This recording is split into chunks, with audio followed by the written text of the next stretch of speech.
बिस्मिल्लाहिर्रहमानिर्रहीम। Welcome to self study PK. My name is Syed Usama.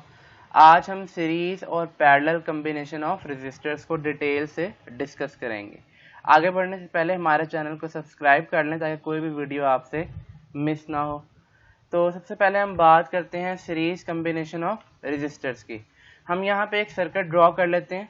हमारे पास तीन रेजिस्टेंस हैं डिफरेंट रेजिस्टर्स की, R1, R2 एंड R3। इन तीनों रेजिस्टर्स को हमने सीरीज में एक बैटरी के साथ कनेक्ट किया है।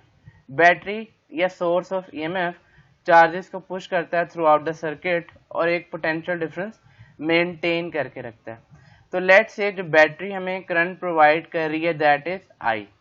तो हमें नज़र आ रहा है कि यहाँ पे जो सर्किट है इसमें तीनों की तीनों रेजिस्टेंस सीरीज में लगी हुई हैं।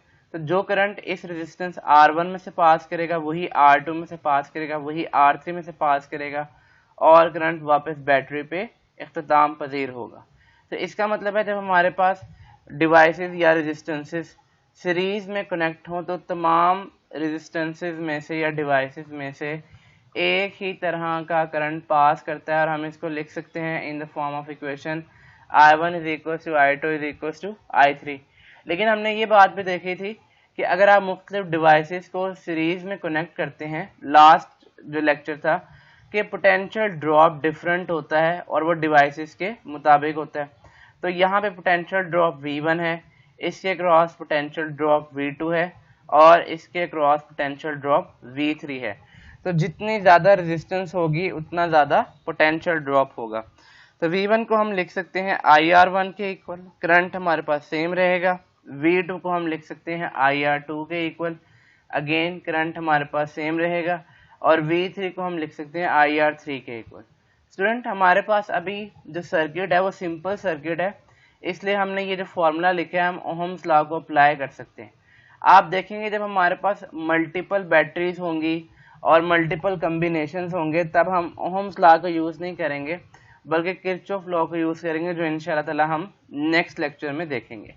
तो अगर मैं बात करूं कि फ़र्ज़ कर लेते हैं कि टोटल पोटेंशियल हमारे पास कैपिटल V है, तो ऑब्वियसली यहाँ पे जो V1, V2 और V3 है ये इनसे ज़्यादा नहीं हो सकता। तो हम टोटल पोटेंशियल कैसे कैलकुलेट कर सकते हैं? V is equals to V1 plus V2 plus V3 और हमें पता है V1 is equals to IR1 plus IR2 plus IR3। तो यहाँ पे आपको नज़र आ रहा है कि I कॉमन आ जाएगा। लेफ्ट हैंड साइड पे हमारे पास टोटल पोटेंशियल है जो कि इक्वल होगा I इंटू आर इक्वलेंट के, I into R equivalent. Left hand side पे ये हमने लिख लिया, राइट हैंड साइड पे हम I कॉमन ले लेते हैं, R1 plus R2 plus R3। I दोनों साइड्स पे कैंसिल हो जाएगा। तो हमारे पास रेजिस्टेंस की एक टोटल रेजिस्टेंस का एक फॉर्मूला आ जाएगा, R equivalent is equal to R1 plus R2 plus R3। Students, आपने देखा कि अगर हम रेजिस्टेंसेस को सीरीज में जोड़ें तो हमारे पास जो टोटल रेजिस्टेंस आती है, इक्विवेलेंट रेजिस्टेंस आती है, वो इनकी कंबाइंड रेजिस्टेंस से हमेशा ज़्यादा होती है। इसी तरह अगर आप n रेजिस्टेंसेस को सीरीज में जोड़ते हैं जो इक्विवेलेंट रेजिस्टेंस है वो इक्वल होगी R1 plus R2 plus R3 up to n number of resistors के। इसका मतलब है सीरीज में अगर आप रेजिस्टर्स को कनेक्ट करते हैं तो ओवरऑल रेजिस्टेंस जो है वो बढ़ जाती है, इंक्रीज हो जाती है। आपको याद होगा कैपेसिटर के केस में उलट था, जब हमने कैपेसिटर्स को सीरीज में जोड़ा था तो ओवरऑल कैपेसिटेंस कम हो गई थी। इसको हम इस तरह से भी लिख सकते हैं, R equivalent is equal to summation I is equal to 1 to n। जो ये मैंने आपके सामने n नंबर ऑफ रेजिस्टेंस के लिए फॉर्मूला लिखा है, I की वैल्यू 1 से लेके n तक चल रही है और इसको हम समेशन के फॉर्म में भी लिख सकते हैं। तो R इक्वलेंट किसी भी इंडिविजुअल रेजिस्टेंस से ज़्यादा होगी। आगे चलते हैं, अब हम डिस्कस करते हैं पैरेलल कम्बिनेशन।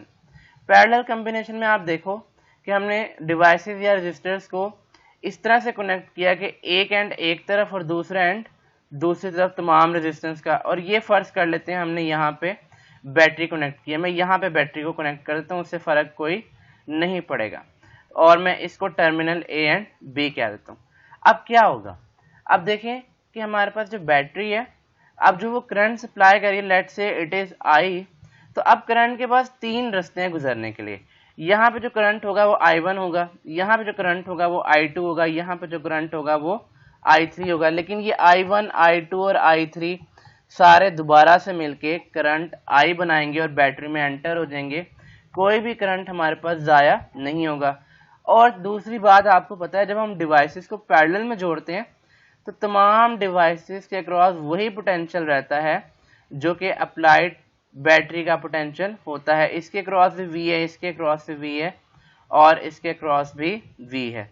तो पोटेंशियल सेम रहता है जब आप पैरेलल में रेजिस्टर्स को या किसी और डिवाइस को कनेक्ट करते हैं। V1 is equal to V2 is equal to V3। लेकिन करंट डिवाइड हो जाता है, मगर इसका मतलब ये नहीं है करंट ज़ाया होता है। जो टोटल करंट है वो इंडिविजुअल करंट के सम के इक्वल होता है, I1 plus I2 plus I3। और हमें पता है according to Ohm's law I is equal to V over R equivalent, I1 is equal to V over R1, I2 is equal to V over R2 and I3 is equal to V over R3। तो ये आपके पास current का formula आ गया। V cancel हो जाएगा, हमारे पास बचेगा 1 over R equivalent is equal to 1 over R1 plus 1 over R2 plus 1 over R3। हमें नज़र आ रहा है कि जब हम पैरेलल में रेजिस्टेंसेस को जोड़ते हैं तो इसमें जो हमारे पास इक्विवेलेंट रेजिस्टेंस होती है वो इंडिविजुअल रेजिस्टेंस के इन्वर्स के सम के इन्वर्स के इक्वल होती है। इस बात का क्या मतलब है, क्योंकि हमने 1 ओवर R नहीं निकालना, हमने R निकालना है। तो ऑब्वियसली बात है इसका सम लेके हम इसको दोबारा इन्वर्स भी लेंगे। ये भी बात याद रखिएगा, इसको हम यूं भी लिख सकते हैं, अगर हमारे पास n नंबर ऑफ रेजिस्टेंस हो तो ये जो R इक्विवेलेंट है किसी भी इंडिविजुअल रेजिस्टेंस से कम होगी। n नंबर ऑफ रेजिस्टेंसेस के लिए हम फॉर्मूला लिख सकते हैं 1 over R summation I is equal to 1 to n 1 ओवर RI। मतलब ये n नंबर ऑफ टर्म्स तक चलता जाएगा फॉर्मूला। तो हमारे पास जो इक्विवेलेंट रेजिस्टेंस है पैरेलल कॉम्बिनेशन में वो किसी भी इंडिविजुअल रेजिस्टेंस से कम होगी। इस बात का क्या मतलब है, लेट से हमारे पास 3 रेजिस्टेंस है 3 ओहम के, 1 over 3 plus 1 over 3 plus 1 over 3 3/3 और उसका इन्वर्स भी 3/3 ही होगा। तो हमारे पास आंसर आएगा 1 ओहम। तो वो जो 1 ओहम है वो किसी भी इंडिविजुअल रेजिस्टेंस जो कि 3 और 3 थी उससे कम है। तो डियर स्टूडेंट्स, आई होप आपको लेक्चर पसंद आया होगा। हमें कमेंट करके ज़रूर बताइएगा, चैनल को सब्सक्राइब करें, वीडियो को लाइक करें और हमें सपोर्ट करें थ्रू इजी पैसा ऑन दिस नंबर 0320044254। अगले लेक्चर में हम बात करेंगे किरचॉफ रूल की। Thank you very much.